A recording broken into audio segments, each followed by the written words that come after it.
ஏகி சபை வழங்கும்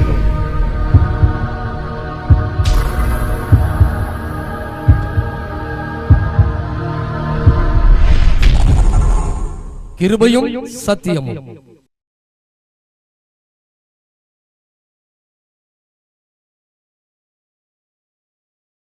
இன்னைக்கு நாம் பார்க்க போகிற கர்த்தருடைய வார்த்தையினுடைய தலைப்பு என்னென்றால் மறுரூபமாகுங்கள்.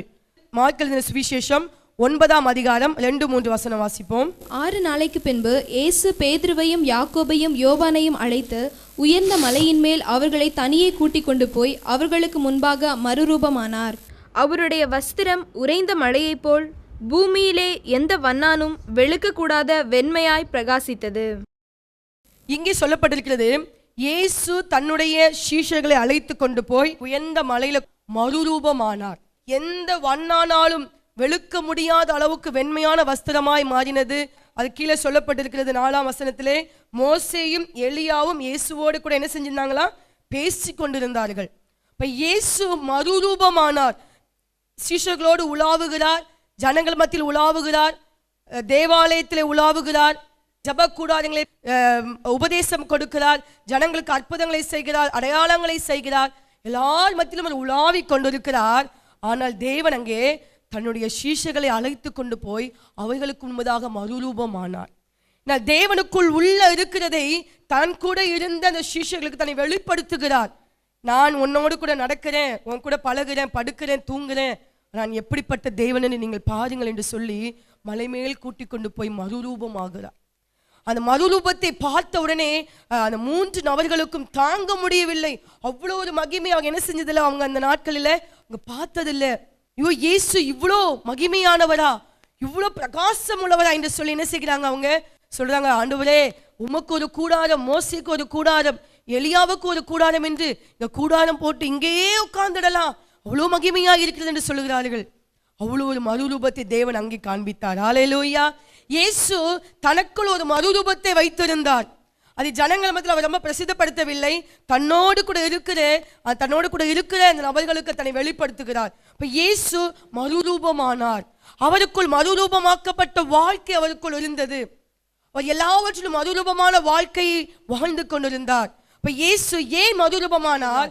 நான் எப்படி இருக்கிறேன், என்னை போல நீங்க இருக்க வேண்டும் என்று சொல்லி விரும்புகிறேன் என்று சொல்லுகிறார். அவரை போல நாம் மாற வேண்டும் என்று சொல்லி தேவன் விரும்புகிறார். எவற்றிலெல்லாம் நாம் மறுரூபமாக வேண்டும் சொல்லி இந்த குறிப்புகளை பார்க்க போகிறோம். ரோமர் 12ஆம் அதிகாரம் 2ஆம் வசனம் வாசிங்க. நீங்கள் இந்த பிரபஞ்சத்திற்கு ஒத்த வேஷம் தரியாமல் தேவனுடைய நன்மையும் பிரியமும் பரிபூர்ணமுமான சித்தம் இன்னதென்று பகுத்தறியத்தக்கதாக உங்கள் மனம் புதிதாகிறதுனாலே மறுரூபமாகுங்கள். உங்கள் மனம் புதிதாகிறதுனாலே மறுரூபமாகுங்கள். மறுரூபமாகிறதுக்கு முக்கியமான ஒரு பகுதி என்ன தெரியுமா? நம்முடைய மனம் எப்படி மாறணுமா? புதுசா மாறணும். ஹல்லேலூயா. புதுசா நம்ம மாறி இருக்கிறோமா? அவன் ஒருவன் கிறிஸ்துவுக்குள் இருந்தால் புது சிருஷ்டியா இருக்கிறான், பலவைகள் எல்லாம் ஒளிந்து போயின. தேவன் மறுரூபமாக வேண்டும் என்று சொல்லி நீங்களும் விரும்புகிறீர்கள், தேவனும் விரும்புகிறார். மறுரூப வாழ்க்கைக்குள்ள வந்தாதான் இயேசு வரும் நாட்களிலே, அவருடைய வருகை நாட்களிலே நாம் மறுரூபமாகி அவருடைய பரலோகத்தில் பிரவேசிக்க முடியும். அப்போ இயேசு இங்கே என்னாகிறார்? மறுரூபமானார். அது இங்கே சொல்லப்பட்டிருக்கிறது, நீங்கள் எப்படி மறுரூபமாகணுமாம்? உங்கள் மனம் புதிதாய் மாறுகிறதினாலே நீங்கள் மறுரூபமாக வேண்டும். ஏன் இந்த மனம் மறுரூபமாகணும்? மனம் மறுரூபமாகவில்லை என்றால் நம் தேவனுக்கு பிரியமான அந்த ரூபத்துக்குள் வர முடியாது. அவர் ஒரு இமை பொழுதிலே நம்ம எப்படி மாறுவோமா? கண் இமைக்கும் பொழுதிலே மறுரூபமாகுமா? இந்த மறுரூபமான வாழ்க்கையை இந்த உலகத்திலே நாம் கற்றுக்கொண்டு அதன் பிரகாரம் வாழ்ந்தோம் என்றால் அந்த நாளிலே மறுரூபமாவதற்கு அது ஏதுவாக இருக்கும். ஹல்லேலூயா. இந்த மனதுக்குள் இருக்கிற சில காரியங்கள்லாம் வெளியே போனாதான் அந்த மறுரூப வாழ்க்கை நமக்குள்ள உண்டாகும். 1 ராஜாக்கள் 21:5 வாசிங்க. அப்பொழுது அவன் மனைவியாகிய ஏசபேல் அவனிடத்தில் வந்து, நீர் போஜனம் பண்ணாதபடிக்கு உம்முடைய மனம் சலிப்பாய் இருக்கிறதற்கு என்ன என்று அவனை கேட்டதற்கு, சரி, இங்க சொல்லப்பட்டிருக்கிறது மனம் சலிப்பு. மனம் எதிலெல்லாம் இருந்து மறுரூபமாக வேண்டுமாம்? சலிப்பான வாழ்க்கை, மனதில் சலிப்பு. அதில் சங்கீதம் 73:21 சொல்லப்பட்டிருக்கிறது, இப்படியாக என் மனம் கசந்தது. என் மனம் கசந்து, சலிப்பு, கசப்பு இந்த மனதுக்குள் ஏற்படுகிறது. இந்த மனம் மறுரூபமாக வேண்டும். இந்த மனதுக்குள் இருக்கிற மன சலிப்பு, மன கசப்பெல்லாம் நம்மளை விட்டு வெளியே போகணும். ஒரு சின்ன நன்மை கிடைக்கலன்னா உடனே என்ன செய்யறது? மனசு அழிச்சுக்கிறது. நான் ஏன் இயேசுகிட்ட வந்தேன்? நான் ஏன் இந்த சபைக்கு வந்தேன்? எனக்கு என்ன நடந்துச்சு? எத்தனையோ நன்மைகள் ஏசப்பா செஞ்சிருப்பாங்க. இது 1-2 காரியங்கள் ஆண்டவர் அதை வேணான்னு வச்சிருப்பாரு. ஆனா இவங்களுக்குள்ள என்ன வந்துருது? மனசளிப்பு. என்ன ஆண்டவர் செஞ்சிட்டாரு? முன்னாடி கூட நான் நல்லா தான் இருந்தேன். மனசளிப்பு, மன கசந்து கொள்ளுறது. என்ன பைபிள் வாசி என்ன பிரயோஜனம்? காலையில் எழுந்து முழங்கால் போட்டு என்ன பிரயோஜனம்?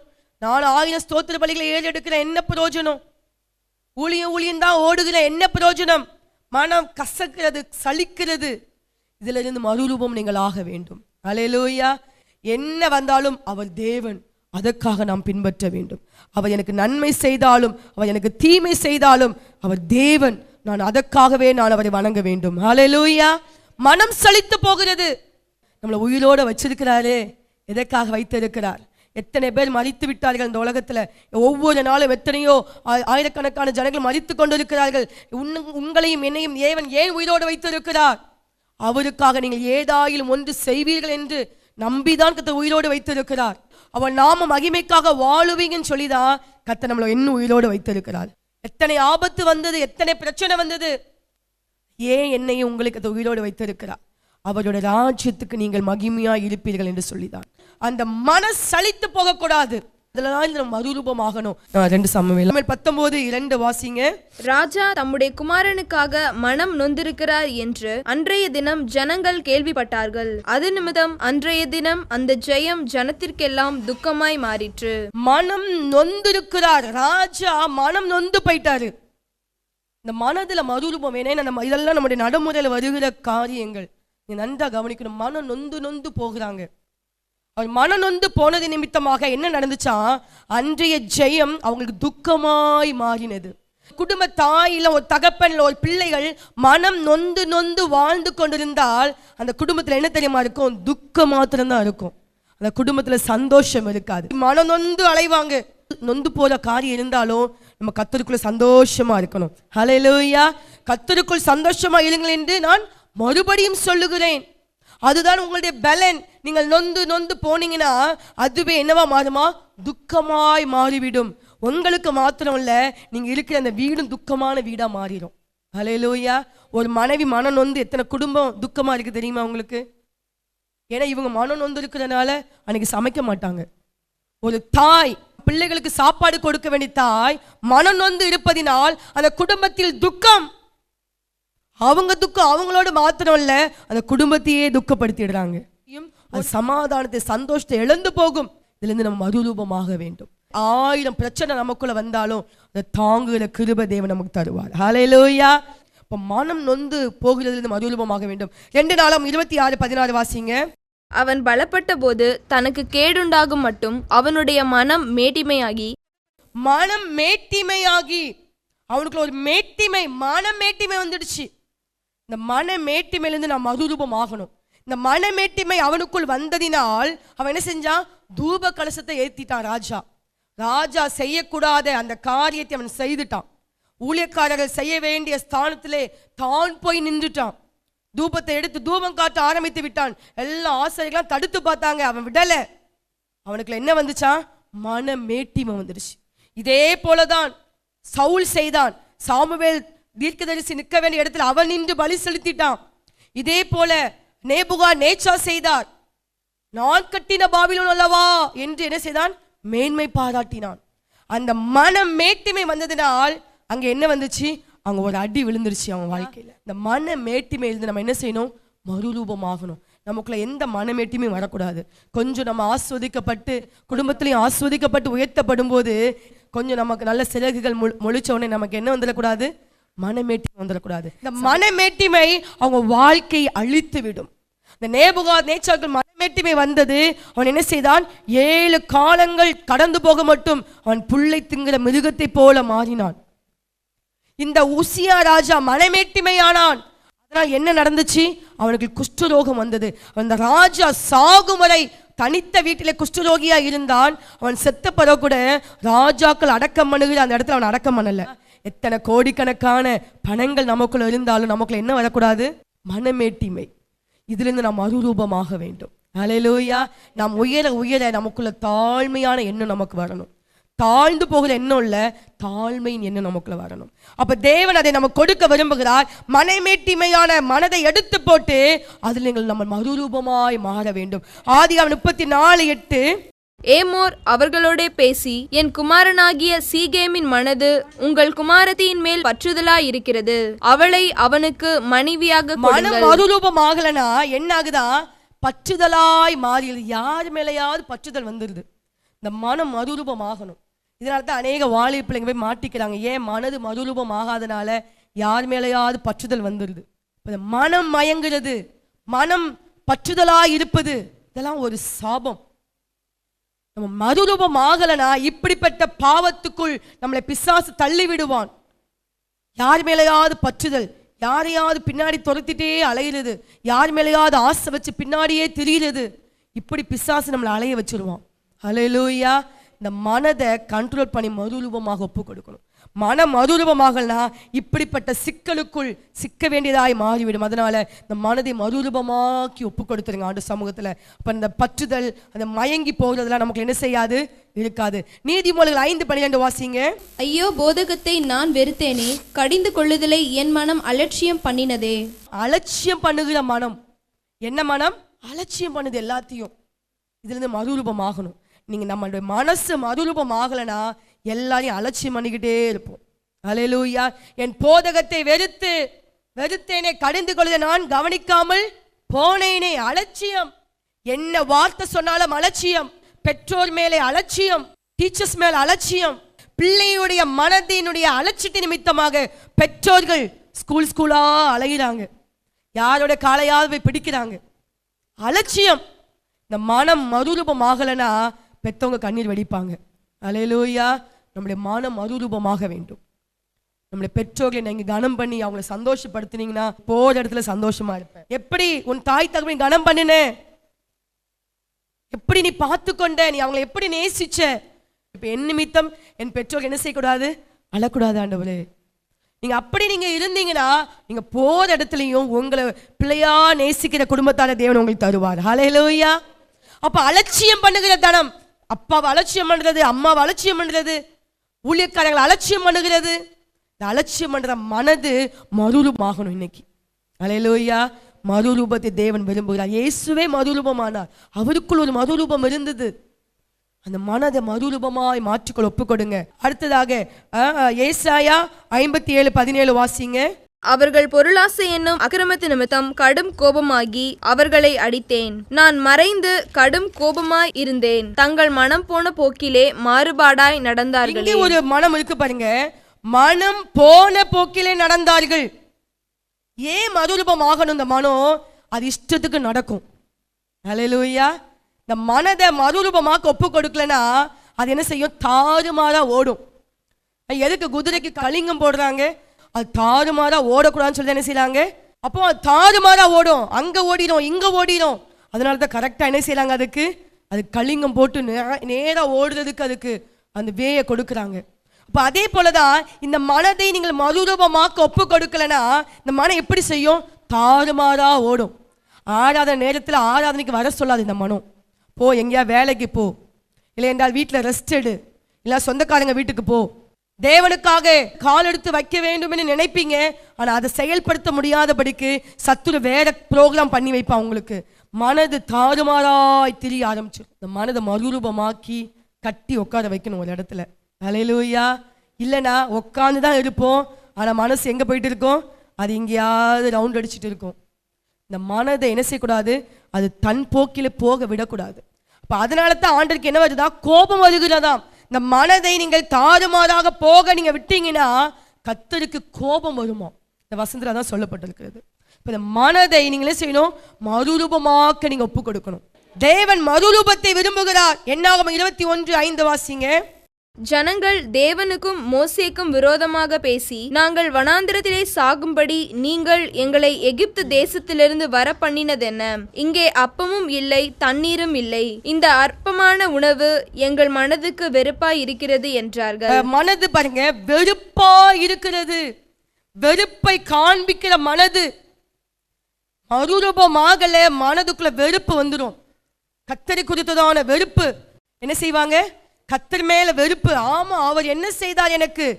தேவ பிள்ளைகள் மேல வெறுப்பு, குடும்பத்து மேல வெறுப்பு, மனைவியை கண்டா வெறுப்பு, கணவனை கண்டா வெறுப்பு, வெறுப்பு வெறுப்பு வெறுப்பு. கர்த்தர் கொடுத்த ஆசீர்வாதங்களை அசட்டையா நினைப்பது. இந்த மனது என்னது? வெறுப்பா இருக்கிற மனது. இந்த வெறுப்பு நமக்குள்ள வந்துடக்கூடாது. நீ உன்னை நேசிப்பது போல பிறரையும் நேசி.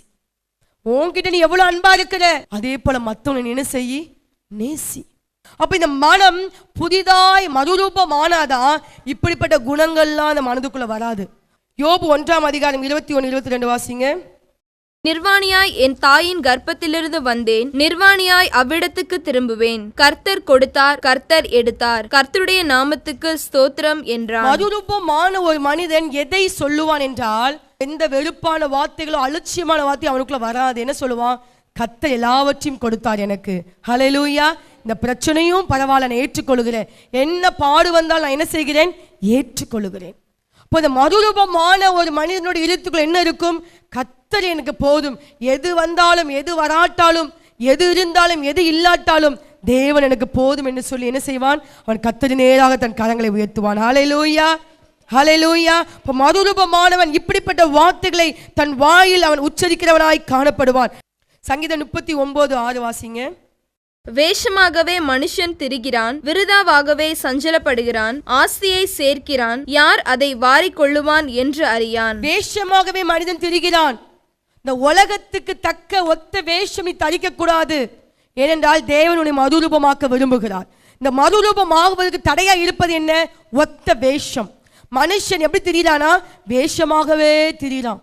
அவன் நடக்கிறதெல்லாம் வேஷம்தான், பேசுவதெல்லாம் வேஷம், சிரிக்கிறது வேஷம், அன்பு செலுத்துவது வேஷம். வாழ்க்கையில எல்லாம் எப்படி இருக்குது? நடை, உடை, பாவனை எல்லாம் வேஷமாவே இருக்குது மனுஷனுக்கு. பாண்டு சொல்லுகிறார், இந்த வேஷத்திலிருந்து என்ன செய்ய? நீ மறுரூபமாகு. இந்த வேஷத்துல நம்ம விட்டு மறுரூபம் ஆகலனா என்ன நடக்குமா? வாசிங்க சங்கீதம் 73:20 வாசிங்க. நித்திரை தெளிந்தவுடனே சொப்பனம் ஒளிவது போல் ஆண்டவரே நீர் விழிக்கும் போது அவர்கள் வேஷத்தை இகழுவீர். உலகத்தை கண்டால் உலகத்தை போல, தேவ பிள்ளைகளை கண்டால் தேவ பிள்ளைகளை போல வாழ்ந்து கொண்டிருந்தோம் என்றால் இரட்டைப்படையான வாழ்க்கை, வேஷம் தரிக்கிற வாழ்க்கை, நல்லவங்களை போல நடிச்சு வேஷமாய் நம்ம வாழ்ந்தோம் என்றால் தேவன் வேஷத்தை இகழுவார். கர்த்தர் என்ன செய்கிறார்? வேஷமாய் வாழுகிற மனுஷன் என்ன செய்வார்? ஆண்டவர் இகழுவார். தேவையில்லாத சாபம் ஏன் மனுஷனுக்குள் வருகிறது என்றால் நம்ம வேஷமா வாழ்றதுனாலதான். இருக்கிற பிரகாரம் வாழ வேண்டும். ஜெபிக்கிறியா? நான் ஜெபிக்கிறேன்னு சொல்லணும். ஜெபிக்காம நான் ஜெபிக்கிறேன் செய்யக்கூடாது. யார்ட்டையும் வேஷமா நடிக்க கூடாது. ஹல்லேலூயா. உள்ள அவ்வளோ வஞ்சகத்தையும் அவ்வளோ குரோதத்தையும் அவ்வளோ எரிச்சலையும் கோபத்தையும் வச்சுக்கிட்டு, ஐயோ நான் நேசிக்கிறேன், நான் என் சபையை நேசிக்கிறேன், நான் என் ஊழியக்காரங்களை நேசிக்கிறேன், நான் எல்லாரையும் நேசிக்கிறேன் சொல்லி என்ன செய்யக்கூடாது? வேஷம் போடக்கூடாது. கர்த்தர் என்ன செய்வாரா? அந்த வேஷத்தெல்லாம் இகழுவார், வெளியரங்கமாக்கிடுவார். ஒரு நாள் தெரியும், ஜனங்களுக்கு தெரிஞ்சிடும், ஓ இவங்க இப்படிப்பட்ட ஆள் தானா, வெளியரங்கமாய் மாறும். 1 கொரிந்தியர் 7:30 சொல்லப்பட்டிருக்கிறது, இவ்வுலகத்தின் வேஷம் கடந்து போகிறது. இந்த வேஷம் என்ன செய்யும்? ஒரு நாள் நம்மளை விட்டு என்ன செய்யும்? கடந்து போயிடும். அந்த வேஷம் நமக்கு நிரந்தரம் கிடையாது. அது ஒரு நாள் நம்மளை விட்டு கடந்து போயிடும். அது வேஷம் நமக்கு தேவையில்லை. 2 தீமோத்தேயு 3:5 சொல்லப்பட்டிருக்கிறது, தேவ பக்தியின் வேஷத்தை தரித்து கொண்டு. நான் பக்தி உள்ள நபர், அங்க ஒரு பக்தியும் இருக்காது, கர்த்தருக்காக ஒன்றும் செய்ய மாட்டாங்க, ஆனா எப்படி இருப்பாங்க? நான் பக்தி உள்ள நபர். வேஷம். உலகம் உங்களுக்கு முன்பாக நடந்து போகிற வழிகாட்டி கிடையாது. உலகத்தை பார்த்து நீங்க ஏதாவது கத்துக்கிறீங்கன்னா அது பாவத்தை தான் கத்துக்கொள்ள முடியும். உலகத்தின் வேஷம் அது கடந்து போகும். இப்போ தேவன் விரும்புகிற பிரகாரம் அந்த உலக வேஷத்தை எல்லாம் களைஞ்சு போட்டுருங்க. உலகத்தினுடைய பேச்சோ நடைமுறைகளோ சிந்தனையோ அது நம்மளுடைய வாழ்க்கையில் வரப்படும். ஏன்னா நமக்கு முன்மாதிரி என்னது? நமக்கு வேதம் தான் நமக்கு முன்மாதிரி. ஹல்லேலூயா. எத்தனையோ கோடிக்கணக்கான பக்தர்கள் நமக்கு முன்பதாக கடந்து போயிருக்கிறாங்க. இந்த ஆவிக்குரிய ஜீவியத்திலிருந்து அவங்களை பின்பற்றி நாம் நடக்கிறவங்களா நம்ம என்ன செய்ய வேண்டும்? நாம் காணப்பட வேண்டும். அடுத்ததாக பாருங்க 2 கொரிந்தியர் 11:14 வாசிங்க. அது ஆச்சரியமல்ல, சாத்தானும் ஒளியின் தூதனுடைய வேஷத்தை தரித்து கொள்வானே. இந்த வேஷம் எப்படி வருதா? சாத்தான்கிட்ட இருந்து வருது. ஏன்னா அவன்தான் ஒளியின் தூதனுடைய வேஷத்தை தரித்திருக்கிறான். இந்த வேஷம் போடுற இந்த ஹேபிட் யார்கிட்ட வந்துச்சு? சாத்தான்கிட்ட வந்துச்சு. ஹல்லேலூயா. ஏன்னா அவன் நல்லவனை போல நடித்து ஏமாற்றுகிறவன், வேஷம் போடுகிறவன். அந்த சாத்தானுடைய வேஷம் நமக்குள்ள வரக்கூடாது. ஹல்லேலூயா. அடுத்ததாக இதே ரோமர் 12:2 அடுத்த பகுதி வாசிங்க. அவருடைய நன்மையும் பிரியமும் பரிபூரணமான சித்தம் இன்னதென்று பகுத்தறியத்தக்கதாக உங்கள் மனம் புதிதாகிறதுனாலே மறுரூபமாகும். தேவனுடைய நன்மை என்ன, அதை அறிந்து மறுரூபமாக வேண்டும். தேவனுடைய நன்மை என்ன? 3 யோவான் 1:11 சொல்லப்பட்டிருக்கிறது. பிரியமானவர்களே, நீ தீமையானதை பின்பற்றாமல் நன்மையானதை பின்பற்று. நன்மை செய்கிறவன் தேவனால் உண்டாயிருக்கிறான். நீ நன்மையை பின்பற்று, நன்மை செய்கிறவன் தேவனால் உண்டாயிருக்கிறான். இப்போ தேவனுடைய நன்மை நமக்குள்ள இருந்துச்சுன்னா நம்ம யாரா இருப்போம்? நன்மை செய்கிறவங்களா நம்ம இருப்போம். நன்மை செய்கிறோமா? ஹல்லேலூயா. இயேசு நன்மை செய்கிறவராய் சுற்றி திரிந்தாராம். என்ன நன்மை? தேவராஜ்யத்தை குறித்து பிரசங்கம் பண்ணினார், வியாதியஸ்தருக்காக ஜெபம் பண்ணினார், பிசாசுகளை துரத்தினார், உபதேசம் பண்ணினார், ஆலோசனை கொடுத்தார், ஜெபித்தார். இதுதான் அவர் செய்த நன்மை. அவர் நன்மை செய்கிறவராய் சுற்றி திரிந்தார். நம்ம எப்படி சுற்றி திரிகிறோம்? நன்மை செய்கிறோமா? யோசிச்சு பாருங்க. நன்மைனா என்ன?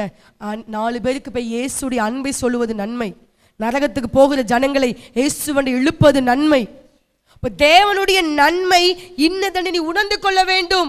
நீ அதிலே மறுரூபமாக நன்மை செய்கிற ஆளா நீ மாறு. தீமை செய்கிறவன் தேவனை காணவில்லை. 1 பேதுரு 4:13 சொல்லப்பட்டிருக்கிறது. ஆகையால் தேவனுடைய சித்தத்தின்படி பாட அனுபவிக்கிறவர்கள் நன்மை செய்கிறவர்களாய் தங்கள் ஆத்துமாக்களை உண்மையுள்ள சிருஷ்டி கர்த்தாவாகிய அவருக்கு ஒப்புக்கொடுக்க கடவர்கள். தேவனுடைய நன்மைனா என்ன? தேவனின் சித்தப்படி பாடு அனுபவிப்பவங்க தான் தேவனுடைய நன்மை. ஹல்லேலூயா. தேவ சித்தப்படி பாடு அனுபவிக்கிறோமா? பாடு எல்லாருடைய வாழ்க்கையும் வருது. இந்த பாடு எதனால வருது? யோசிச்சு பார்த்துருக்கீங்களா? எனக்காவது பாடு எல்லாம் என்ன பிரச்சனை வந்தாலும் உன்னை ஏசப்பா தான் கொடுத்துட்டாரு, ஏசப்பா தான் கொடுத்துட்டான்னு சொல்லக்கூடாது. எல்லா பிரச்சனையும் ஏசப்பா கொடுக்கல.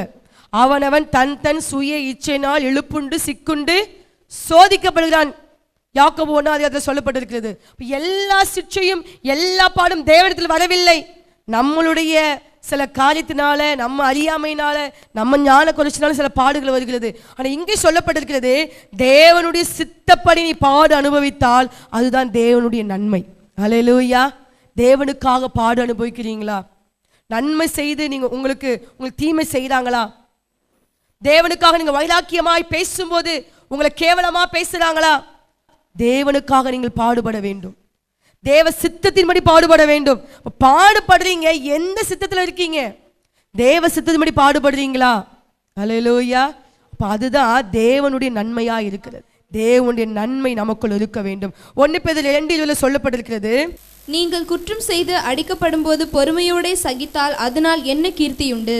நீங்கள் நன்மை செய்து பாடுபடும் போது பொறுமையோடே சகித்தால் அதுவே தேவனுக்கு முன்பாக பிரீதியாயிருக்கும். நீங்கள் நன்மை செய்து என்ன செய்யணுமா? பாடு அனுபவிப்பது தேவனுக்கு முன்பதாக எப்படி இருக்குமா? அது பிரீதியா இருக்கும். தேவனுக்கு அது பிரியமா இருக்கும். 2வது சொல்லப்பட்டிருக்கிறது, நீங்கள் தேவனுடைய நன்மையும் பிரியமும் இன்னதென்று உணர்ந்து. இப்போ தேவனுக்கு எது பிரியம்? அவருடைய நன்மை என்ன? அவருக்காக நீங்க பாடுபடுவதா அவருக்கு பிரியமா இருக்கிறது. ஹல்லேலூயா. இயேசு ஒரு நாள் நமக்காக பாடுபட்டார். இந்த உலகத்தின் ஜனங்களுக்காக பாடுபட்டார். அவங்களுடைய வேதனையை தன்மேல் ஏற்றுக்கொண்டார். அதே போல நாம் அந்த வழியில நடப்போம் என்றால் அது தேவனுக்கு பிரியமா இருக்கிறது. அடுத்தது சொல்லப்பட்டிருக்கிறது, என்னாகும் 24:1 தேவனுடைய பிரியம் என்ன? இஸ்ரவேலை ஆசீர்வதிப்பதே கர்த்தருக்கு பிரியமா இருக்கிறது. தேவனுடைய பிரியம், அதுல நம்ம மறுரூபமாக வேண்டும். தேவனுடைய பிள்ளைகளை ஆசீர்வதிப்பதுதான் தேவனுக்கு பிரியம். நம்ம போய் தேவனுடைய பிள்ளைகளை சபிக்கிறவங்களா மாறிடக்கூடாது. தேவனுடைய ஜனங்களை ஆஸ்வதிக்க வேண்டும். ஹல்லேலூயா. நீதிமொழிகள் 12:22 சொல்லப்பட்டிருக்கிறது, உண்மையா நடக்கிறவங்களை கர்த்தர் பிரியமா இருக்கிறார். உண்மையா நடந்தோன்னா கர்த்தர் நம்ம மேல பிரியமா இருக்கிறார். ஹல்லேலூயா. தேவனுடைய பிரியம், அதிலே மறுரூபமாக வேண்டும். எது தேவனுக்கு பிரியமானு சொல்லி கற்று உணர்ந்து கொள்ள வேண்டும். அதுல மறுரூபம் ஆகிக்கொண்டே இருக்க வேண்டும். தேவன் அடுத்தது சொல்லப்பட்டிருக்கு, தேவனுடைய பரிபூரண சித்தம் இன்னதென்று உணர்ந்து மறுரூபமாகுங்கள். மத்தேயு 6:10 வாசிங்க. உம்முடைய ராஜ்யம் வருவதாக, உம்முடைய சித்தம் பரமண்டலத்திலே செய்யப்படுகிறதை போல பூமியிலேயும் செய்யப்படுவதாக. உம்முடைய சித்தம் பரமண்டலத்தில் செய்யப்படுவது போல இந்த பூமியிலும் செய்யப்படுவதாக.